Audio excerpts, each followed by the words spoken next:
So we're here in Night Owl Cookies and we're gonna try their delicious cookies. Let's see how they are.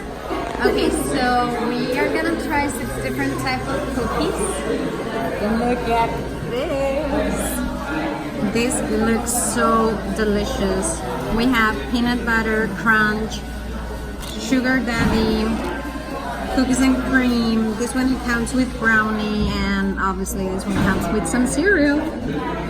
And they are fresh made, like they are hot. You can see the chocolate is melted. It's amazing. I can't wait to try this.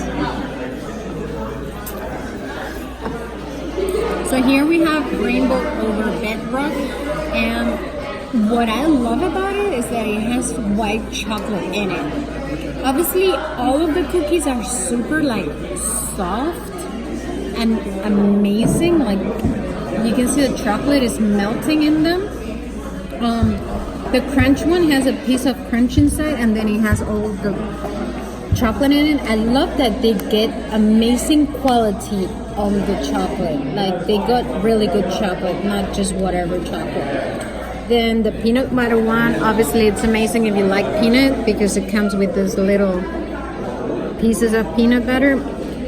I would really recommend this one, the Rookie, if you like brownie, because it mixes the brownie with the cookie, makes it delicious. Then you have the cookies and cream. The cookies are still crunchy, so they're not soggy, what makes it amazing. And then it has also chocolate chips in it. It's incredible. I love that. Then you have the typical sugar cookie, and it has this red sugar on it, and you can see how thick and delicious it is. Honestly, it is a little bit expensive because I paid with tip and tax and everything $20 for 6 cookies, so it is expensive. But if you would just want to have a cookie like this here and there, I would really recommend it because they're so delicious, and also the point that it is fresh made, I think that's what makes it so much worth it than any other cookie. So this is a yes.